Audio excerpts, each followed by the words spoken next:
그리스도 안에서 구원에 이른 믿음의 사람이 보이는 표지를 살펴보려고 합니다. 성령께서 오늘 증거되는 말씀을 통하여 저와 여러분 모두를 가르치시고 감동하시기를 바랍니다. 오늘 읽어드린 본문 말씀 중에 베드로전서 3장 15절의 말씀을 요절로 삼아 말씀을 대언하려고 합니다. 너희 마음에 그리스도를 주로 삼아 거룩하게 하고 너희 속에 있는 소망에 관한 이유를 묻는 자에게는 대답할 것을 항상 예비하되 온유와 두려움으로 하고. 이 말씀 속에서 구원에 이른 믿음, 하나님께서 인정하시는 참된 믿음의 중요하고 아주 절대적인 표지 하나를 발견하게 됩니다. 그것이 무엇입니까? 이렇게 말할 수 있습니다. 구원받은 사람은 자기가 가진 소망의 이유, 소망의 이치를 알고 있는 사람으로서 그 소망에 비추어 삶을 용이하는 사람이다.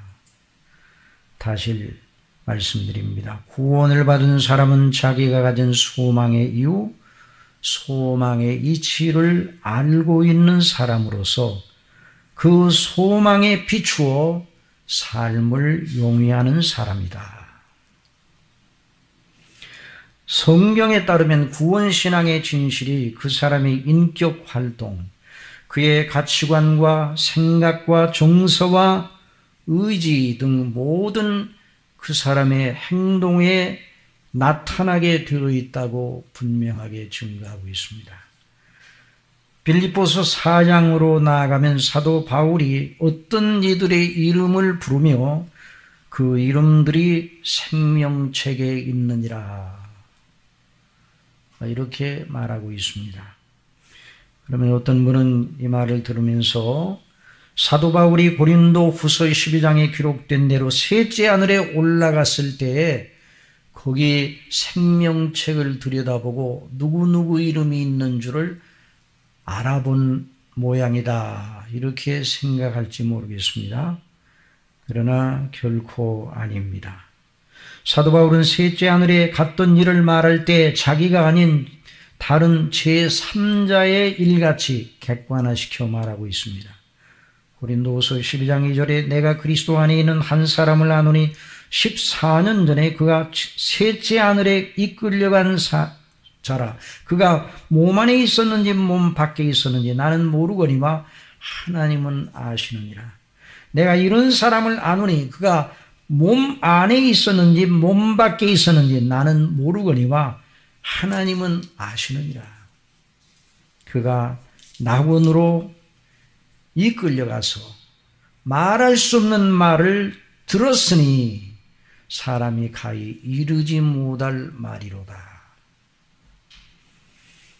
그러니 사도 바울이 그렇게 누구를 가리켜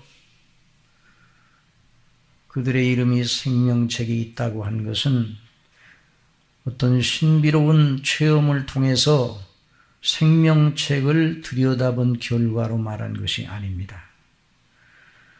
오히려 사도 바울은 하나님의 세우신 사도로서 하나님의 계시의 말씀을 받는 수령자로서 구약에 선지자가 있었듯이 신약에는 사도들이 있었습니다.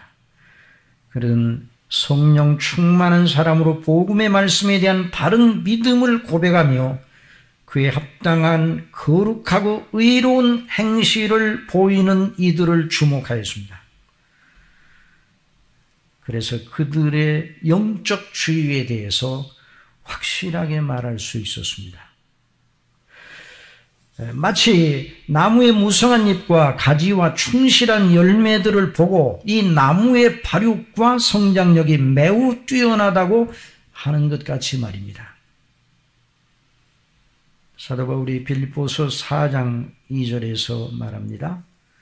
내가 유오디아를 권하고 순두개를 권하노니 주 안에서 같은 마음을 품으라.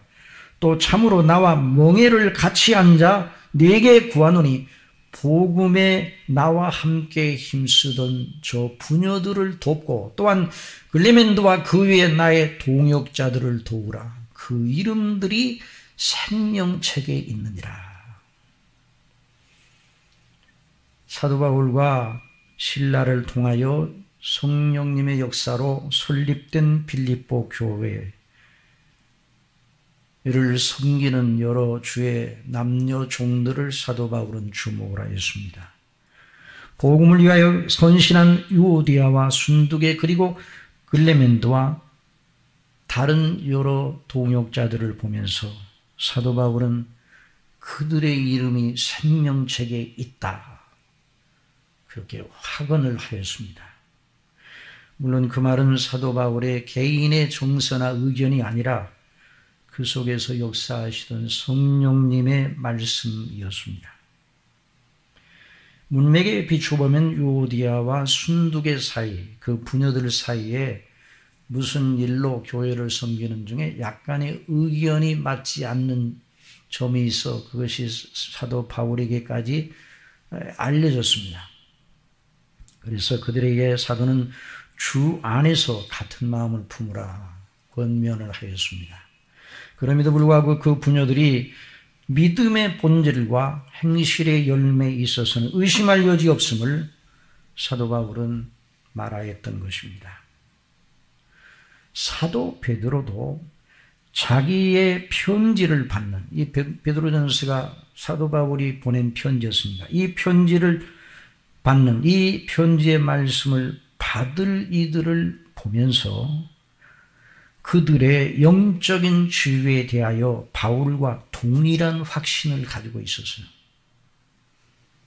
그래서 이 서신 초두에 사도 베드로 자신을 포함한 사도들이 가졌던 동일한 믿음을 가진 성도들의 영적 지위와 소망에 대하여 정말 놀라운 규정을 하고 있어.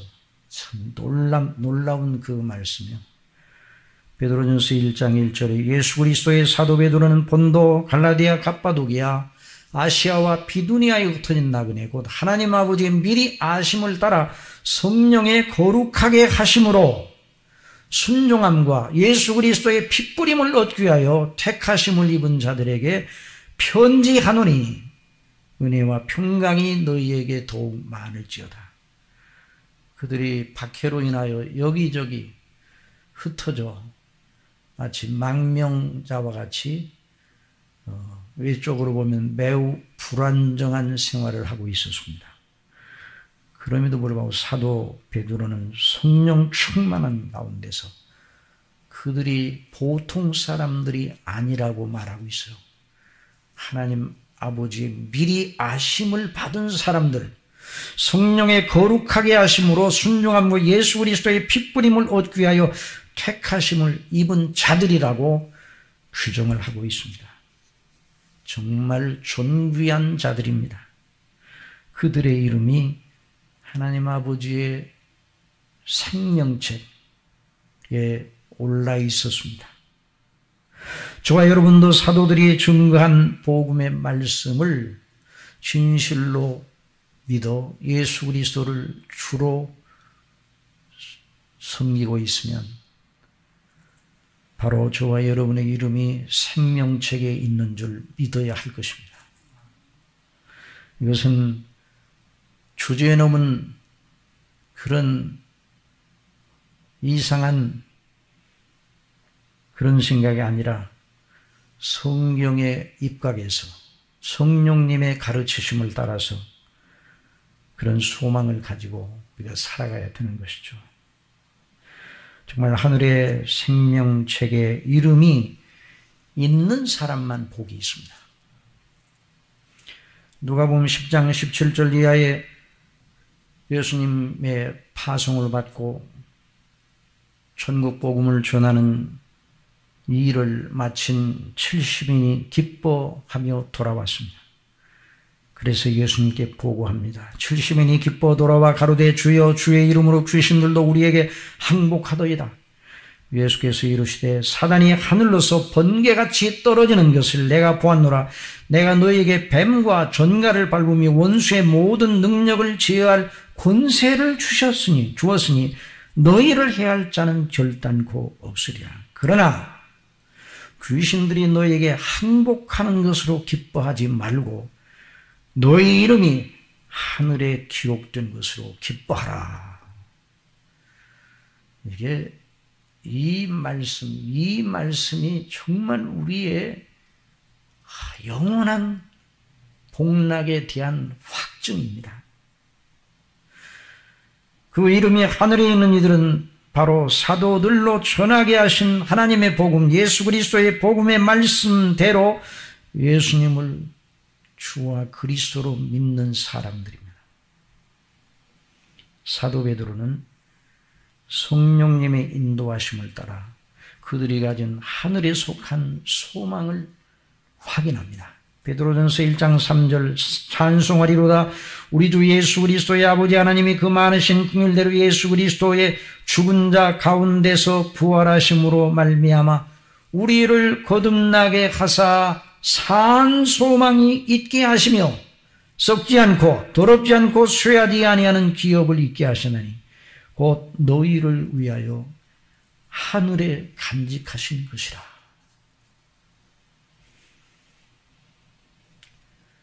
성령께서 이 말씀을 통해서 저와 여러분을 가르치고 계십니다. 참으로 구원받은 이들은 자기 속에 하늘에 속한 소망의 비밀과 그 이치를 알고 그 빛에 비추어, 그 소망의 빛에 비추어 자기들의 지상 행로를 걸어간다.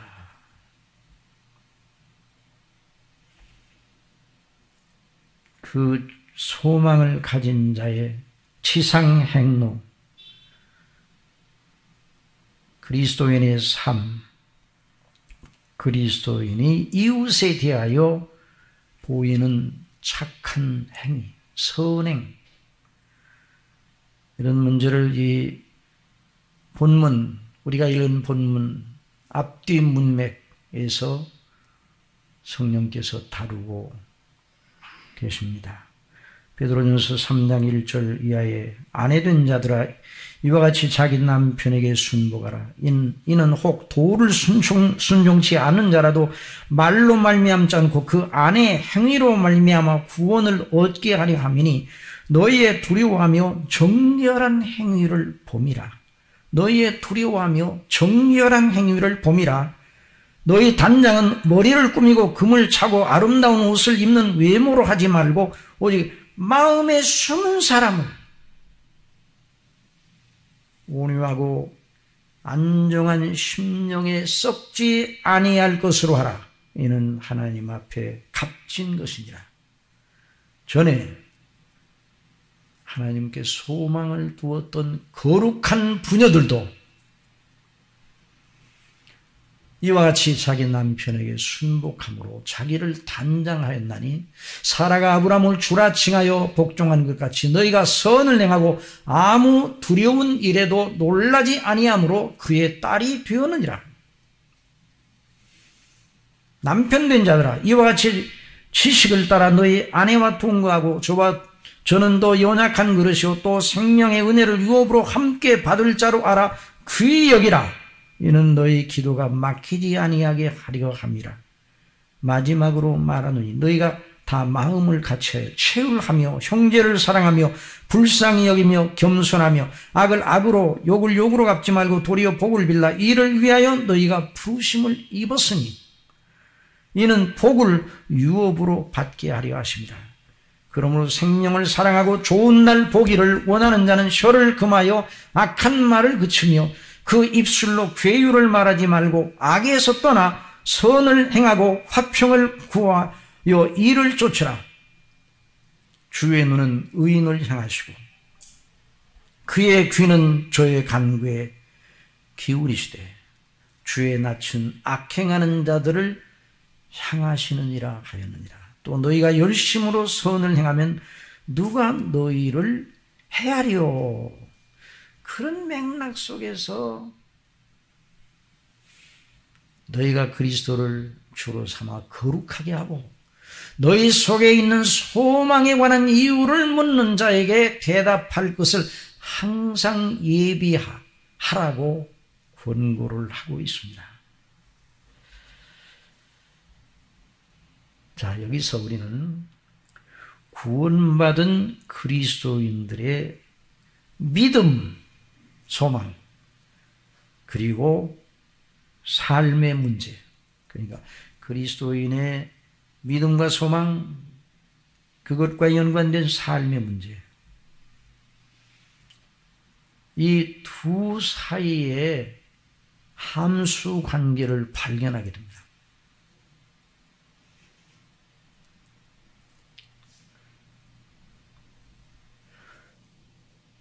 믿음, 소망, 그리고 삶. 이 점에 대해서 오늘날 매우 혼란스럽습니다.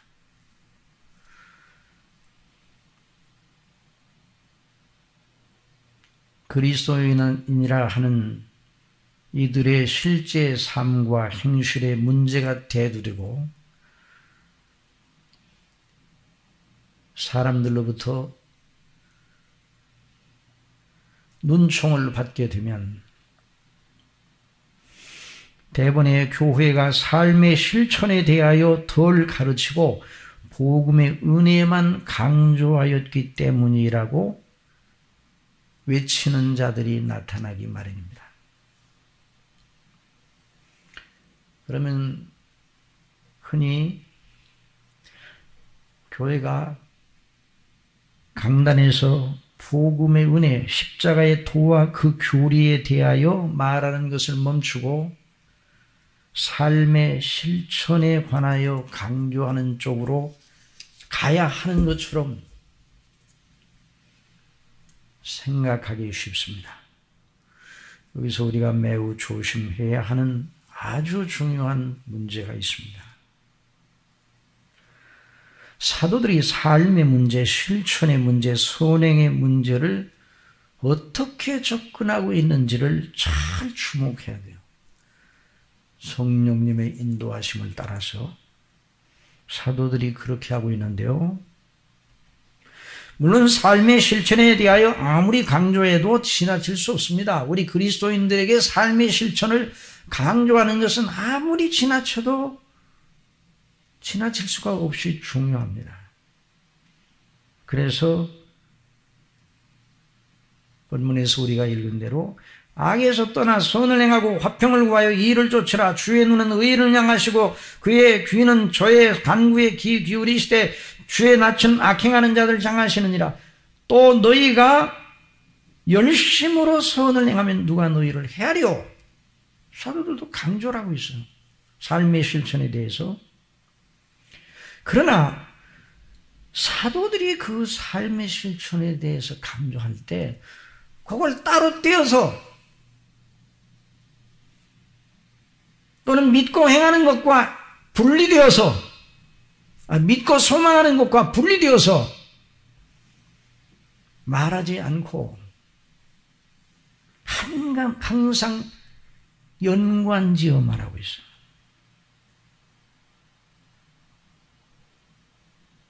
그러니 선행 삶의 문제는 시작점이 아니라 결과물이에요. 결과물. 그건 시작점이 아니에요. 선행은 그것을 행할 속사람의 약동하는 믿음에서 난 또는 소망의 뿌리에서 난 열매입니다. 그러므로 여러분, 저와 여러분이 생각이 흐트러지고 삶의 실천에 있어서 자꾸만 넘어지고 실패한다 그러면 그 삶의 문제, 그 문제가 있다고 그러면 그걸 고치려고 애를 쓰기는 해야 돼요. 그러나 그냥 일반적인 의식으로 고치고 그걸 수선하려고 하면은 백날 실수합니다. 어떻게 해야 되는가? 삶의 부족을 고치려면 구원받은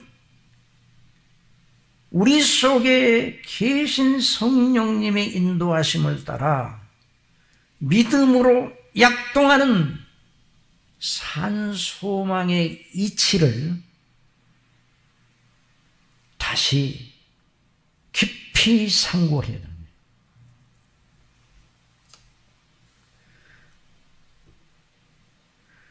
그러니 삶이 부족하면, 실천이 부족하면 우리 마음이 자꾸만 메말라지고 우리 입이 걸어지고 뭔가 내가 생각해도 이게 내가 잘못됐다 생각하면 그 문제를 고치려고 애를 쓰되 그 자체로 고치고 내가 이래서는 안 되지, 거기서 멈추면 안 된다 이 말이에요. 그리스도 예수님 안에서 우리를 구원하신 하나님의 은혜의 방식으로 다시 되돌아가서 여기 사도 베드로를 통해서 말씀하시는 대로 그리스도를 주로 삼아 거룩하게 하고 너희 속에 있는 소망에 관한 이유를 대답할 것을 항상 예비하라고 하는 것처럼 소망에 관한 그 믿음의 이치, 소망의 이치를 다시 집중하여 묵상하고 그걸 붙들고 하나님 앞에 기도해야 합니다. 더 쉽게 말하면 은혜 받아야 착해집니다. 착해져야 은혜가 넘치는 게 아니에요. 물론 이제 닭이 먼저냐 달걀이 먼저냐 그런 논리로 또 누가 말할 수도 있어요. 은혜를 받은 대로 행하면 또 하나님께서 또 은혜를 또 주십니다. 그러니까 그것이 이제 연절하는 아름다운 선순환이 될 때는 은혜가 먼저인지 행함이 먼저인지 모를 정도로 그것이 다 이렇게 아름답게 병행이 되니까 너무 아름다워요. 그런데 그럼에도 불구하고 언제나 우리의 출발점은 은혜여야 합니다. 은혜란 우리가 하나님을 위하여 무엇을 행하느냐에 기반을 둔 게 아니에요. 내가 무엇을 행했느냐 이것을 가지고 거기서부터 출발하면 안 되네요. 여러분, 저와 여러분은 내가 하나님 앞에 뭘 행했느냐의 차원으로 시작하면 대번에 하나님 앞에 우리는 0점으로 떨어지는 거예요. 우리는 본래 하나님의 진노밖에 받을 것이 없는 본질상 진노의 자녀이고 우리가 구원받은 다음에도 여전히 우리 자신의 힘으로는 안 된다 이거예요. 그러니까 은혜로 돌아가야 돼요. 은혜는 무엇입니까? 하나님께서 그리스도 안에서 우리를 위하여 필요하고 충분한 조건을 완비하시고 성령님으로 말미암아 그것을 우리에게 적용하시어 하나님의 원하시는 사람이 되게 하시려는 하나님의 자비의 방식이에요. 은혜 방식. 이 복음 아니에요? 그래서 그리스도인들을 규정하기를 사도 베드로는 아까 읽은 것처럼 베드로전서 1장 2절 한번 다 같이 한번 읽어봅시다. 시작. 곧 하나님 아버지의 미리 아심을 따라 성령의 거룩하게 하심으로 순종함과 예수 그리스도의 핏부림을 얻기 위하여 택하심을 입은 자들에게 편지하노니 은혜와 평강이 너희에게 더욱 많을지어. 누가 그리스도인인가? 바로 이 사람이 그리스도인. 하나님 아버지의 택하심을 따라 그리스도의 구속의 놀라운 그 은혜, 그리스도의 피로서 정결함을 받고 성령님의 감동하심을 받고 거듭나서 그 사람이 그리스도입니다. 그러니까 그리스도 안에 뿌리를 박는다는 것이 바로 그걸 말하는 거예요. 그렇게 은혜 받은 자요, 구원받은 자요, 그 이름이 생명책에 기록되어 있는 것이죠. 그런 속에서 삶이 나오는 거예요. 삶이란 뭡니까? 먹고 입고 살고, 이건 삶의 방편이고, 삶이란 어떻게 생각하고 무엇을 귀하게 여기고 무엇을 추구하느냐, 무엇을 귀하게 여기고 무엇을 추구하느냐, 그 사람의 보물이 무엇이냐. 예수님께서 너의 보물이 있는 것은 내 마음도 있다고 그랬으니까 내 보물을 땅에 쌓아두지 말고 하늘에 쌓아두라 말씀하셨죠. 이 삶의 문제는 뭔가? 가치의 문제예요. 가치. 뭘 존귀하고 영광스럽게 여기느냐, 뭘 왜 그 사람이 마음과 생각과 시간을 쏟느냐, 이 말이에요. 그것이 삶이에요. 밥을 먹되 배가 고파서 밥을 먹는다, 이건 삶의 방편이고, 밥을 먹되 왜 밥을 먹어야 되는가? 그 밥을 먹고 힘을 내면, 힘이 나면 그 힘을 가지고 무엇에 쓰려는가? 그럴 때 그 사람에게 삶이 열리는 것이죠.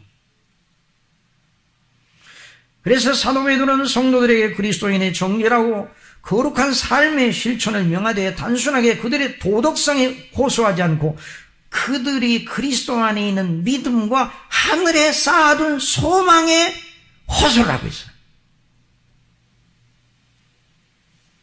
이건 아무리 강조해도 지나치지 않습니다.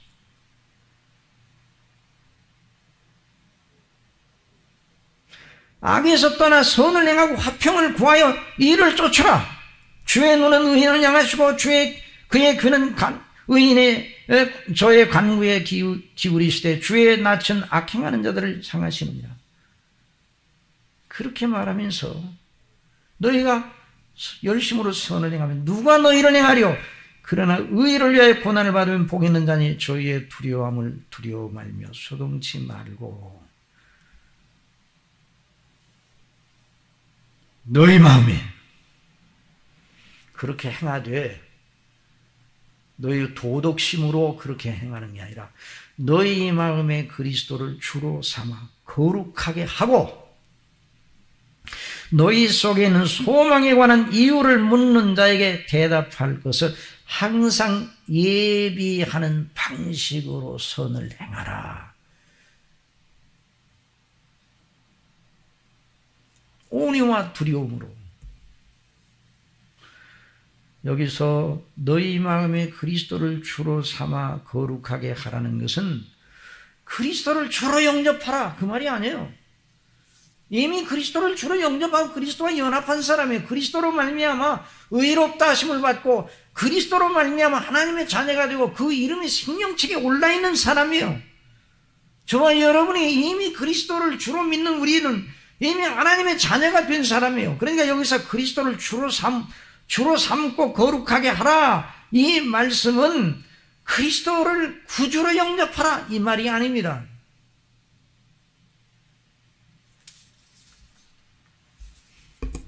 그리스도를 모시고 마음으로 모시고 너희의 생각과 행동의 실제 속에 그리스도를 주인으로 섬기라, 그 말이에요. 영어 성경 중에 NLT라는 영어 성경이 있습니다. New Living Translation. 그러니까 우리나라 말로 이제 번역하면 새 생활 번역이야. 새 생활 영어예요. 그런 New Living Translation이 있는데 그 역본이 바로 이 대목을 뭐라고 번역했는가? 이렇게 번역했어요. You must worship Christ as Lord of your life. 너희는 그리스도를 너희 삶의 주로 알고 예배하라, 그렇게 말합니다. 너의 삶의 매세에 그리스도를 모시고 그를 예배하는 심정으로 선을 행하라, 그렇게 풀어 번역하고 있어요. 물론 이제 이런 성경은 아주 권위 있는 그런 원문에 충실한 그런 성경이라기보다는 이런 역본은 약간 그 본문을 풀어놓았어요. 그렇긴 하지만 그런 뜻이 담겨 있단 말이에요.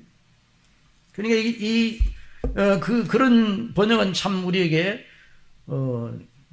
새로운 눈을 주는 거죠. 그 말씀에 대한 이해.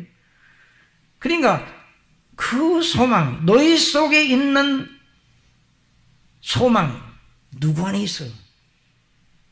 그리스도 안에 있죠. 그리스도 안에. 너희 속에 있는 소망의 이유가 무엇입니까? 이미 앞에서 말한 것처럼 베드로전서 1장 3절 4절 3절 4절만 우리 같이 읽어봅시다. 시작.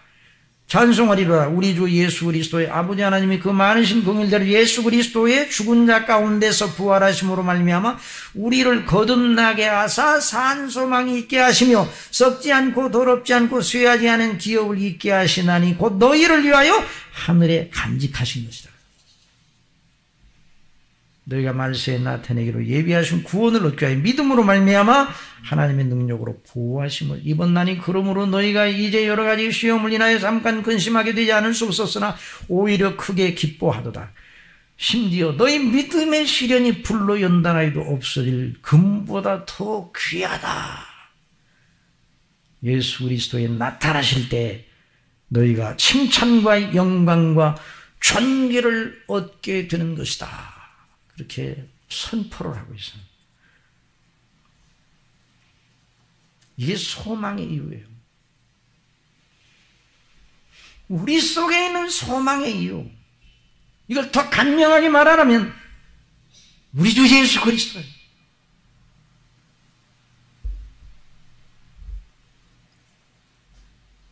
그러니까 우리는 믿음이 그리스도께 하나님 아버지와 그리스도 성령님 그리스도께 집중하는 것.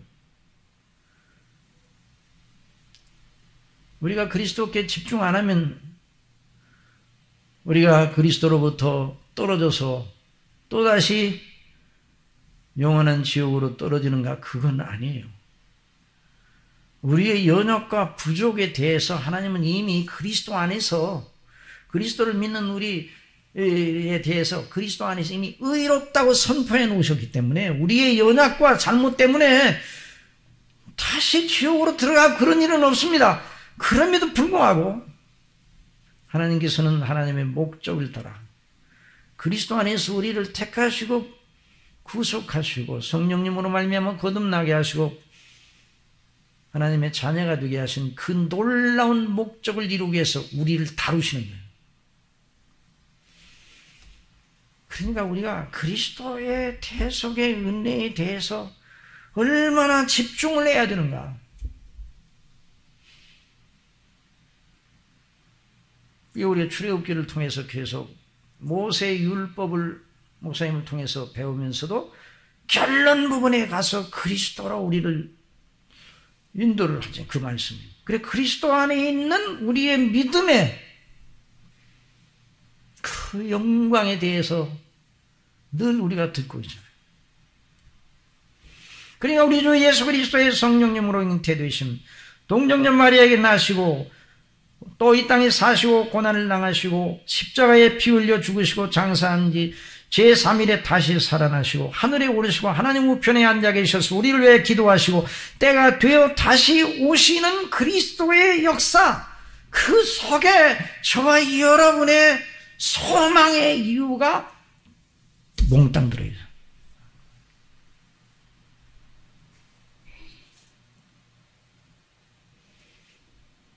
그리스도인들은 어떤 경우에든지 어떤 상황에서든지 그리스도를 집중하는 시선을 잃지 않도록 하는 것이 얼마나 중요한 그 일을 위해 성령께서 우리 속에 와 계시는 것이죠.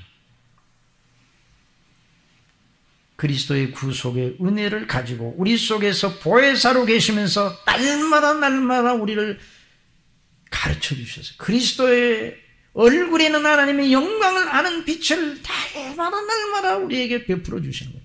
만일 성령께서 그렇게 하지 아니하시면 성령님의 역사가 없으시면 그런 역사가 없으면 우리의 믿음이 당장에 끊어져 버리고 맙니다. 그런 연장선상에서 우리에게 주어진 지상의 삶을 영위하라고 가르치고 있는 것이죠.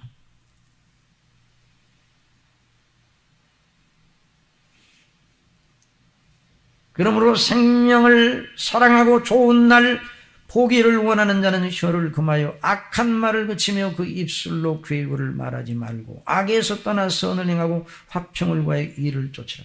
구원받기 위해서가 아니라 구원받은 자로서, 하나님의 자녀로서 성령님의 인도하심을 따라서. 그러니 여러분, 그리스도인의 삶의 문제는 우리의 전인적 의지, 전인적 지성과 정서와 감성 의지 전체가 동원되어야 될 문제예요. 두렵고 떨림으로 우리 구원을 이루라고 했으니까 그 문제인데도 여전히 능력의 문제입니다. 능력의 문제. 능력이 있어야 무엇을 하죠? 능력이 있어야. 율법은 하나님의 공의의 면밀한 척도를 우리에게 제시해요. 율법이 없으면 복음이 무엇인지 모르죠. 그러나 율법과 함께 능력을 주시지는 않았어요, 우리에게.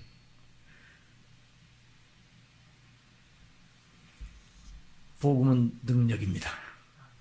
내가 복음을 부끄러워하지 않으니 이 복음은 모든 믿는 자에게 구원을 주시는 하나님의 능력이 됨이라 말씀했습니다.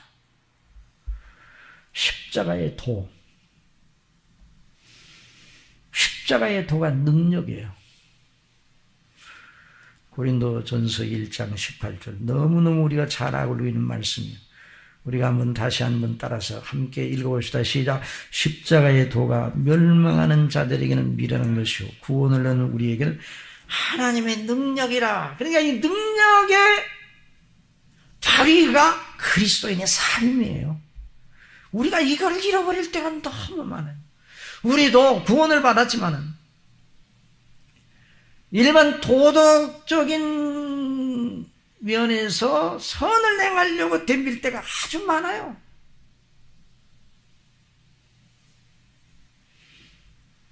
그러면 안 되는 거죠. 여러분, 예수님 시대의 바리새인들은 율법을 아주 세분화하여서 자력으로 율법을 지키려고 무진 애를 쓴 사람들이에요. 그들은 어떤 의미에서 율법을 지키어 하나님 앞에 자신들을 세우려고 그 인성과 도덕성 개발에 극치를 이룬 자들이라 말할 수 있어요. 그래서 그 당시 유대인들 사이에서 천국에 두 사람이 간다면 한 사람은 바리새인, 한 사람은 서기관일 것이다. 그리고 당시 랍비들이 있었습니다. 모세의 율법과 동방의 잠언들, 여러 지혜의 말들을 자기들 나름대로 연구하여 모세의 율법과 동방의 잠언들을 자기들 나름대로 연구하여 이게 문제예요. 자기들 나름대로 이게 문제예요. 배합하여 인성 개발과 지혜 개발의 프로그램을 만들었는데 바로 그런 산물이 탈무드예요. 요즘 탈무드를 교회에서 가르쳐야 된다는 식으로 얘기하는, 이건 정신 나간 소리예요.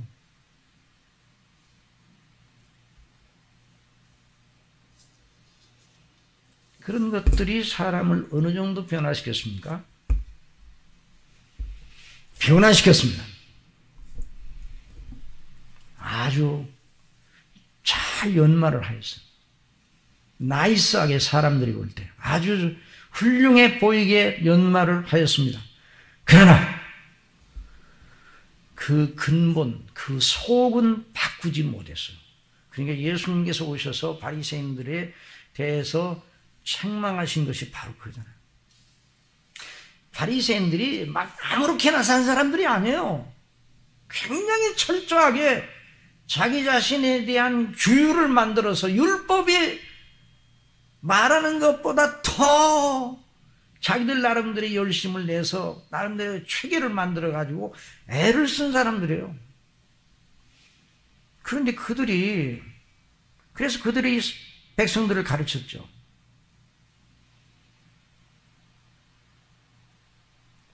그런 그들이 성공을 했습니다. 어느 정도까지 성공했는가요? 겉을 꾸미는 데까지 성공했습니다. 속은 바꾸는 데, 여러분, 우리 속, 사람의 속의 문제는 사람의 내면, 사람의 마음을 단련하여 그 프로그램을 적용하여 사람을 바꿀 수 있다면, 예수님께 이 땅에 오셔서 도덕 교육만 하고 계명 교육만 하고 하늘로 그냥 올라가시도 될 뻔했어요. 만약 그게 가능하다면 안 바뀌어요. 우리 속의 문제는, 우리 영혼의 문제는, 우리 내면의 문제는 하나님과의 관계의 문제입니다. 하나님께서 터치를 하셔요. 그래서 바리새인들이 겉을 꾸미는 일에는 성공을 하였습니다. 우리 예수님 말씀하신 것이죠. 부패한 본성에 대해서는 그들이 아는 바가 없었어요. 인간 본성의 부패에 대해서. 마태복음 23장 25절 화있을 든적 외식하는 서기관들과 바리새인들이여 잔과 대접의 겉은 깨끗이 하되 그 안에는 탐욕과 방탕으로 가득하게 하는도다. 소경된 바리새인아 너는 먼저 안을 깨끗이 하라. 그리하면 겉도 깨끗하리라. 화있을 든적 외식하는 서기관들과 바리새인들이여 회칠한 무덤 같으니. 이 말씀은요, 주님의 이 말씀은 정말 심장을 찌르는 말씀이에요. 회칠한 무덤. 겉으로는 아름답게 보이나 그 안에는 죽은 사람이 뼈와 모든 더러운 것이 가득하도다. 이와 같이 너희도 겉으로는 사람에게 옳게 보이되 안으로는 외식과 불법이 가득하다. 그 마음속에 하나님과의 관계가 없어요. 우리 예수님은 바로 이런 인간의 문제, 인간의 죄로 말미암아 하나님의 진노 아래 있는 속의 문제, 본성의 문제를 위해 오셔서, 그래서 그 때문에 죽으셨어요. 왜 죽으셨는가? 우리 옛사람 죄의 본성을 죽이기 위해서 죽으셨어요. 우리의 죄짐을 위해서 죽으셨고, 그래서 그리스도와 함께 옛사람이 죽어야 그리스도와 함께 산 새 생명의, 새 사람의, 새 속사람의 역사가 일어나기 때문에 예수님이 죽으셨고 다시 사셨어요. 그 방식이 아니면 하나님과의 생명의 관계, 화목의 관계는 불가능한 것입니다.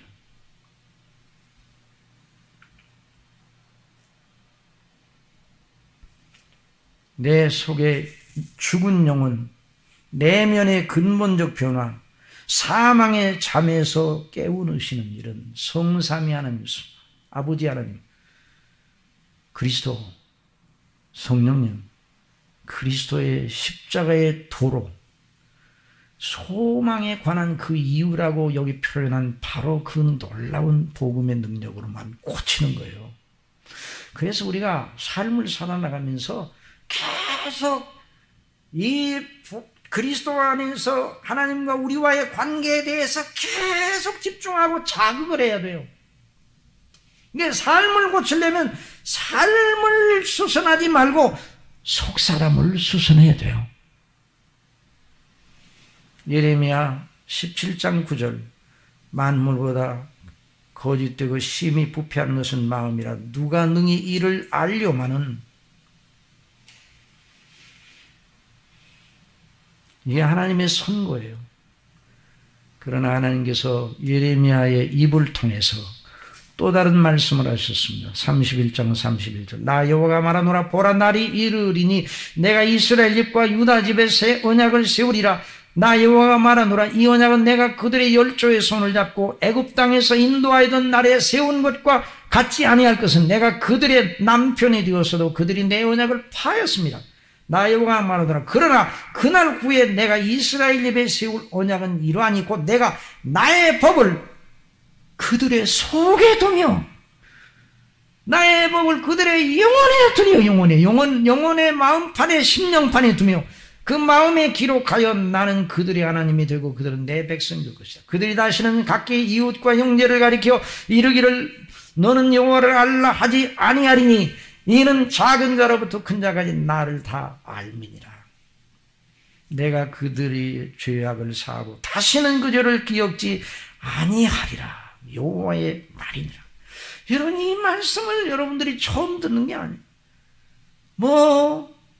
너무너무 많이 들었어요. 그런데 앞으로도 계속 들어야 돼요. 그래서 사도 베드로는 그 언약대로 오신 그리스도 안에서 구원의 길은 이들에게 이 편지를 써보낸 거예요. 그들의 고통, 박해의 고통 속에 망명자같이 여기저기 떠돌아다니고 있었지만 그러나 그들에게 그 고통 자체를 주목하게 합니다. 그들 속에 있는 소망의 이유, 너희 마음에 그리스도를 주로 삼아 거룩하게 하고 너희 속에 있는 소망에 관한 이유를 묻는 자에게 대답할 걸 항상 준비하되 온유와 두려움으로 하라고 말하고 있어. 여러분, 주 예수 그리스도 우리의 영원한 보장입니다. 그러니까 우리 그리스도인들은요, 그리스도로 말미암아 영원한 보장을 받은 사람들, 영원히 의롭다움을 받은 사람이에요. 영원히 하나님께서 우리에 대해서 화목하셨어요. 영원히 하나님께서 우리의 아버지로 선포하셨어요. 그러니까 그 현실에 비추어, 그 놀라운 영원한 현실에 비추어 지상의 현실을 바라봐요. 우리 안에서 보혜사 성령께서 그렇게 우리를 가르치십니다. 그러면서 이 베드로전서에 말씀을 받는 이 사람들에게 말하는 이 사도 베드로의 교훈은 뭡니까? 삶의 중요한 내용은 뭡니까? 나의 이웃, 나와 연관된 이웃에 대한 선이에요.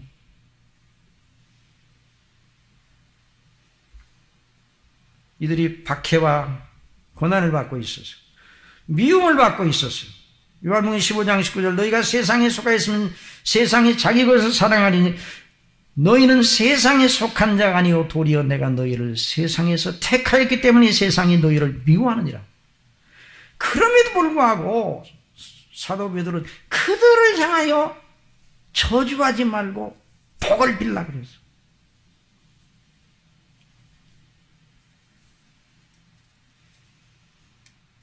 너희가 박해로 쫓겨다니면서 할 수만 있으면 너희를 박해하는 자들에게 복음 곧 구원의 소망의 이치를 전할 준비를 항상 하고 있어. 박해하는 자들에게까지. 그런데 저와 여러분은 지금 놀라운 은혜의 보장 아래에서 우리가 지금 이렇게 하나님을 섬기고 있잖아요. 우리 이웃이 누굽니까? 나밖에 있는 모든 인격이 다 이웃이에요. 하나님의 섭리 속에서 나와 연관되어 인격적 교류를 갖게 한 모든 이들이 다 나의 이웃이요. 나의 부모님이 나의 이웃이고 우리 가족이 나의 이웃이고 또 말할 것 없이 더군다나 교회에서 만난 이웃들은 하나님께서 섭리로 주신 이웃들이에요. 그러니까 나의 이웃은 사실은 하나님이 우리에게 주신 선물이에요. 얼마나, 그러니까 일반적인 면에서 따지더라도 이웃에 대해서 우리가 선을 행해야 돼요. 그런데 얼마나 죄가 무서운지, 누구와 가장 큰 문제가 있습니까? 이웃과 문제가 있어요.